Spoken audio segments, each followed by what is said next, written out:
Hey guys, welcome back. It's Ripe again, back with more Entitled People stories. In this video, a bunch of insane police officers arrested me right outside my house, claiming I am a criminal. Here is what happened. Let's dive right into the video. And the first one starts like this. So my husband and I kept hearing a bang in the evening at random hours between about 6 to 10 p.m. It would wake us up sometimes or get our dogs going crazy. We had no idea what it was. I even called out a plumber since we've had some plumbing issues in the past and didn't know what else it could be. Finally though, the Ring camera caught something. A young boy, probably between 8 to 11, was running up and kicking our house. Like really hard. This bang was so loud, I thought it was our trash cans knocking into the house or a bad plumbing issue, but a damn kid deciding to do karate kicks and outrun my Ring camera was not what I expected. Okay, so I decided to do a few things. First, put up a motion light, which I almost fell off a ladder doing, and broke another light in the process. Between this and the plumber coming out, I'm in about $200 because of this dude, aka kid. Second, I wrote a note and taped it to the glass. He seemed tall enough to read. The note said, "To the child kicking our door, aka Karate Kid, we know who you are, we have you on camera every time, we told your parents and we will contact the police next time. Also, please stop scaring our dogs." I'm bluffing because I want him to stop. I cannot figure out his motive except to cause chaos in my household, so I needed to try to scare him. So then the last 2 weeks, nothing. I figured my note and light worked and the guy was scared. I took the note down last night and then tonight, bang! The loudest one yet. What the hell? I go outside because I am mad now and I see a children's mermaid kickball in my front yard. I'm keeping it. The little kid kicked it into my car. I see no kids, I'm so angry. I kick the ball into my fenced-in backyard and go back inside. About 30 minutes go by and I hear another bang. I look out the window and I see this little rascal running down the street laughing. I am furious. I am basically about the size of Sydney Sweeney if she was also an Adam Sandler type woman. I'm wearing cute polka dot Victoria's Secret PJs and I just did my everything shower with an at-home blowout. I'm in no mood. I push my husband out of the way and put on my running sneakers with no socks. I book it down the street and I see the little crap stain run inside a house. I run up the driveway and kindly question some younger girls, his sisters, to find out where his parents were. They said his mom was in the backyard. I went back there and told her straight up, "Your son has been kicking my house for 2 months. I have it on video. He's scaring my dogs. Ask him to stop." She said, "Okay and thank you." I said thank you and left. As I walked home, I see my husband running up to me because he didn't know where I went. I told him I handled it. And then, as if on cue, I hear the loud whining of what sounded like a young boy between 8 to 11 finally getting justice served. I've never met this kid in my life. I want to know why. Why did he target us? Did I do something wrong? Or did I wrong him? Or was he just a random crazy kid? Sometimes life is chaos. Update, so what this crap was, it's called the Door Kick Challenge on TikTok. And by the way, I absolutely despise TikTok. YouTube for the win. Anyway, thank you to the comment who said their HOA mentioned it in their newsletter. For once I don't have the urge to fistfight the HOA. Also, thank you everyone for the validation of my evening child chase down. After living here for a few years, defending my land from a tiny trespasser really transformed me into a homeowner rather than feeling like just a kid that owns a home. Sometimes the power of the internet community can be a beautiful thing. And yeah, Ripe Stars, I gotta admit, that is one of the most ridiculous stories I've ever heard. Let's just hope the kid learned his lesson. Otherwise, who knows, maybe he practiced for the next adaptation of Karate Kid. Whatever though, the next one is the title story and it's titled, "Police Arrested Me for Inspecting My Own Home." Disclaimer, this did not happen in the United States if you were wondering, it happened in Eastern Europe. I don't want to get too specific, otherwise people might dox me. So I remember being so excited when I was able to purchase my first home as an adult. It didn't happen until my 40s, but I've always been a late bloomer. I had rented my entire life and after a while, I just got tired of not being able to do certain things to my home or not being able to say that I owned my own home. It was such a freeing and sweet moment. The house was beautiful and it was big enough that I was excited to have friends and family over. It was a pretty old house, but it was updated with a more modern interior, updated wiring, appliances, fresh paint, etc. There wasn't anything I planned to do to the house besides some minor things. I truly felt blessed and it was located in a nice and quiet neighborhood. But of course nothing was gonna be that perfect, right? There was no way I was going to be able to buy this beautiful house for a good price with no major repairs, right? Well, yeah, right. So shortly after I moved in, and I mean shortly as in literally 2 weeks, one of the main water pipes burst underneath the house. I noticed one night when suddenly the water pressure was really low. I went to investigate and found a huge puddle of water in my grass outside. I mean, the ground was sopping wet and muddy with all the water. I had to have an emergency plumber come out the next day. There was so much water under my house and in turn so much damage. The damage affected wood, a part of the subflooring and about half of the basement. I was devastated because fixing the water pipe was not that difficult, and to my surprise it also was not as expensive as I was expecting, but there was much more damage and costs associated with that than I was prepared for. I was blessed in the sense that I was able to afford it, but still, after landing such a sweet deal with this house, it was a big bummer. This started months of repairs and all sorts of different kinds of service technicians at my house. So much so that I went to stay with my mom while the work was being done. And even when all the repairs were gonna be finished, they still had to send people out to make sure the house was clear of mold, any waterborne bacteria, and all that kind of stuff. After about a month, I couldn't wait to come back to the house. I really just wanted to enjoy for what it was. You know, I never really got a chance in the first place. Luckily, after almost 4 months, all of the physical repairs and remodels were done. It was finally time to have the last group of service techs come in and check if there was any remaining mold or bacteria in the house anywhere from the water damage. I agreed to meet them there early in the morning. So imagine my surprise when I show up and there's a few cops there waiting to arrest me. Yeah, I was just as shocked as you are. Apparently the previous person that rented the house, aka the person before I bought the house, called the cops and said that some black man, I don't know, aka me, was trespassing on their property. At this point in the entire situation, it's important to note that I actually did live in a pretty diverse town. I was surprised that I was being singled out and targeted because my skin color was different. Anyways, she told this whole story to the police about her staying with her daughter for a few days to help with their newborn baby, and upon checking her video cameras, she saw me trespassing. As in, she was pretending she was still the current inhabitant of the house despite me being the rightful new owner. I tried to explain to the police that a simple web search would show that the house was sold to me months ago. They refused to listen and I was getting more and more frustrated. Now, as a black person, you don't always feel comfortable combating or arguing with the cops. I was not usually a confrontational person anyways, but when they refused to even check my ID, I asked them how would they even know if they are arresting the right person if they cannot even verify my identity. Well, they did not like this either. They became extremely verbally abusive and one of them even said, "This is what happens when we let African kids come into our country." Well, first of all, I was born and raised in this country, and second of all, I was an adult in my 40s. What the hell? I was so hurt and frustrated at this point, I decided to shut up in case they were able to use anything I said or did against me. I didn't want to make it worse than it already was. In the face of such blatant injustice, I made the difficult decision to remain silent, fearing that any protest could escalate the confrontation even further. It was a heartbreaking reminder of the racial biases that persist in everyday interactions here, even in situations as mundane as verifying property ownership. And well, I actually ended up spending one night in jail. I'd never been before in any kind of trouble, so that was terrifying to me.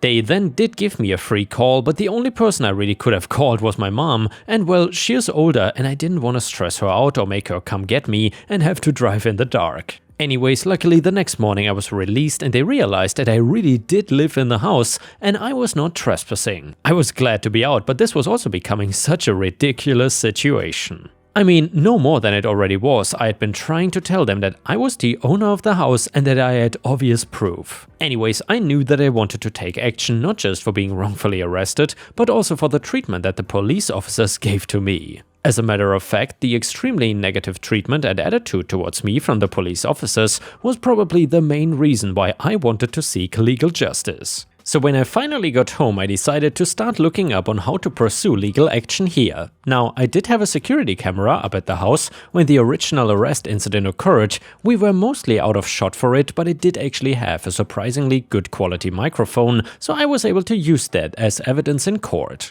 Besides the obvious proof that I purchased, bought and lived at the house, there was not much else evidence I had to turn in. It took about a year, but I finally received justice in the end. Each of the 3 officers involved were ordered to pay fines for what they did. All 3 officers were fired from the line of duty and were also found guilty of false imprisonment and battery. They ended up in a lot of trouble, but I'm not sure if they went behind bars too. I don't really care, to be honest. The fact they got fired and had to pay me was more than enough. Not only does it give me a peace of mind, but it also means that they cannot arrest anyone else who has a different skin color than them, all the while claiming to be a good-natured cop. And yes, for those wondering, I've been living and enjoying my house for years now. My mother has unfortunately passed away since then, but I have a beautiful memorial garden in my front yard. Life can be bittersweet sometimes, but I am happy where I am now. And the next one is a petty revenge story, but before we start, please don't forget to subscribe to the channel, because I would love to reach 120,000 subscribers. So this probably stretches the limits of petty and revenge, but I'm gonna post it anyway. I've never told a single person this story because it's so stupidly petty. So around 20 years ago when I was in college, my girlfriend then, she is now my wife, and I had plans to go to a nice dinner in our parents' hometown. I had another commitment during the day that was gonna leave me sweaty and dirty. I don't remember what it was, but I remember really needing a shower before going to dinner. So the plan was that I would finish up during the day, meet her at her parents' house where I would quickly shower, and then we would leave for dinner. After I got done, I went to their house. My GF and her parents were asking me about how things went. All I remember is feeling so insanely dirty that I didn't want to stand there talking to them because I was sure that they could smell me from several feet away. I continued to inch my way up the stairs where I knew I'd be showering. When I felt like I could safely leave the conversation without being rude, I asked my GF, "Do you have soap, shampoo, etc. up there that I can use to shower?" She said, "Yep." This is when her dad, my now FIL, literally jumped up out of his seat saying, No, let me find you some man's soap. You don't want to use her soap." I quickly tried to stop him as I really did not care. I just wanted to shower. He insisted though, so I stood there halfway up the stairs for a few minutes, desperately wanting to go up and shower, while he rooted around in his bathroom trying to find some manly soap. He eventually found something, handed it over, and I went upstairs. Being annoyed at 1, his overall insistence that I couldn't possibly use soap that was not intended for men, and number 2, having to wait longer to take the shower. I decided I was gonna be petty and use my girlfriend's soap anyway, take that, but the actual petty revenge continues to this day. So her parents still live in that same house and we still live in a different city. So every time we go back to visit, we stay at their house, we still use that same bathroom when we go back. And that bathroom is always stocked with both manly and girly body washes. And guess who uses the girly body wash every time I'm there? Even though I prefer the sense of the manly stuff, even though not a single soul knows about how I was wronged or the revenge that I've been exacting for 20 years now. And yeah, Ripe Stars, I gotta say, I really enjoy petty revenge. It is unlike any other subreddit, I must say. The next one is a revenge story at the workplace. So I was a supervisor for a call center in 2013. I had worked for this company for about 7 years before working my way up to supervisor. It was for what I thought my dream job, decent pay for the time, good hours, and what I thought would be a relaxed environment. My job mainly consisted of doing Q&A for the phone calls, doing takeovers for irate customers and making sure the schedule was done weekly. I was supervising a team of about 15 people, most of them were good, solid people. However, there was this one employee, let's call her T. T was at the time a 25-year-old female, with me at the time being a 30-year-old male. I made it a point to keep my personal life distant from my team members, however, I could tell T was having issues. Issues to the point where she was coming into work hungover every day, puking in trash cans hungover. I'll point out that if a person opted to leave early with no sick time,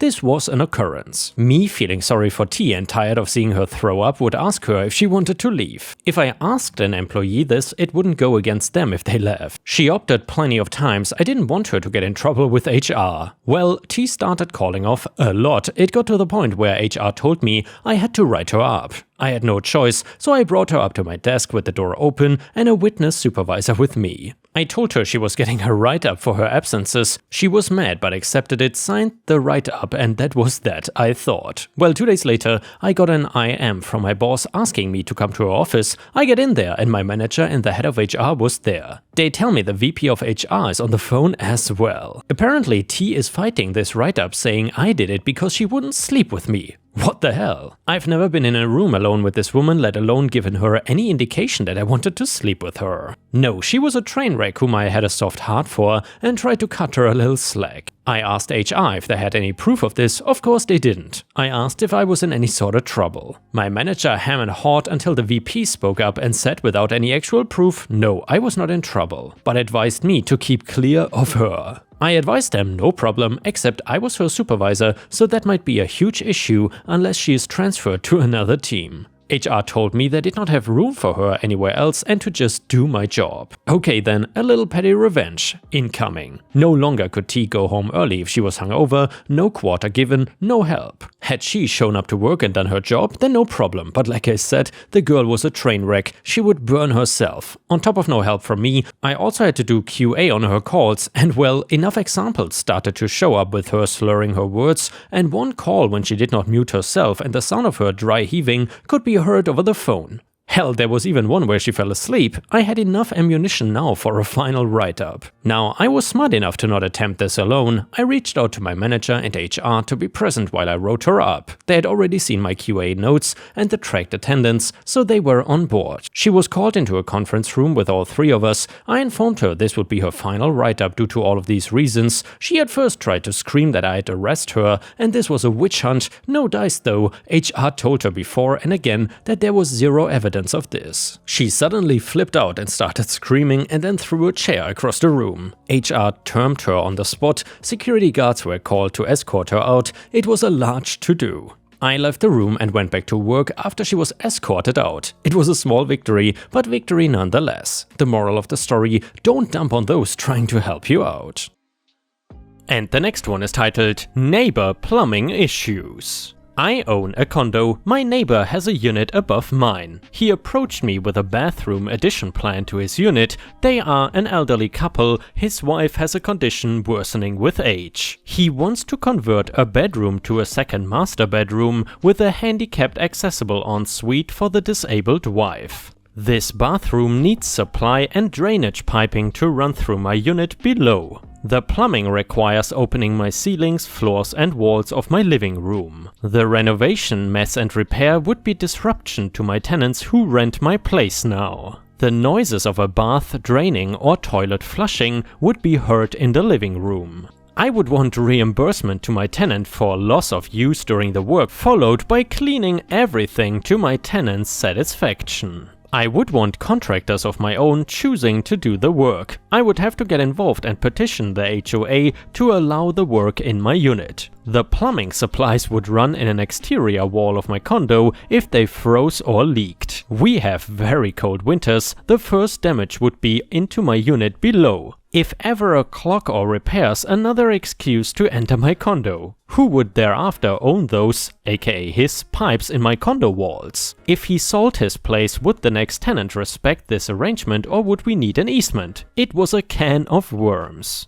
I studied the man while he spoke. There was desperation in his words, eyes and expressions. Refusing this unappealing project would be an uphill battle. I chose to just answer with a simple, "No, sorry to disappoint, but I cannot help you." He demanded to know why not and guessed my reasons. I'd just repeat myself exactly, refusing his bait as he argued further and grew agitated. He would whittle me down and hold me to a long debate until I said yes. I sidestepped all that, not giving him my reasons to challenge. I did not wish to waste the next 30+ minutes explaining all of my concerns, hearing they were unimportant to him, or his suggestions to mitigate them. He was exasperated with my same answers and after 5 minutes called me a broken record before stumping off. He is gossiping about me to our neighbors. Says that I'm against disabled people. How could I refuse to help his poor wife? Because of me, she has a bad quality of home life. Other busybody neighbors stop me to discuss our problem and speak on his behalf, but I cut them off saying the matter does not concern them. The next day, somebody stopped to tell me this was a bad look for me. Fed up, I told him,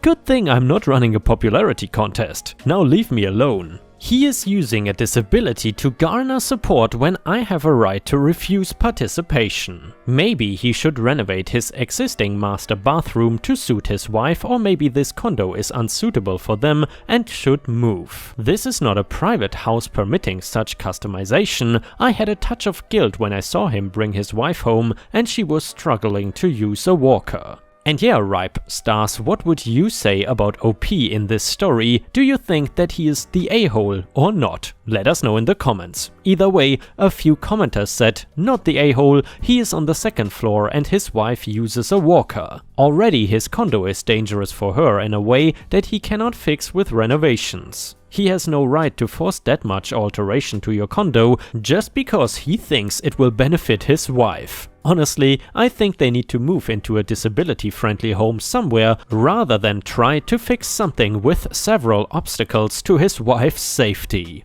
Another user in the comments also agreed, not the a-hole, what he is asking directly affects the value of your property, and I have a feeling your homeowner's insurance would have a thing or two to say also. It's very possible that what he is asking would not even be allowed by the HOA/board since it incurs into your unit. You can have sympathy for him, but you are in no way required to diminish your property to benefit him. Another user said, not the a-hole, it sounds like they need to move. This is not a reasonable accommodation that they want you to make. This is major work that you cannot expect your tenants to pay you rent to put up with. So even if they paid the building cost, it would cost you a significant amount of money. This would require someone being in the property to be with the builders. Who is taking time off work to do that? You? Your tenants? It would require the tenants to pack up their stuff and basically move out of the living room, if not the whole flat, as the minute you start taking down walls and ceilings,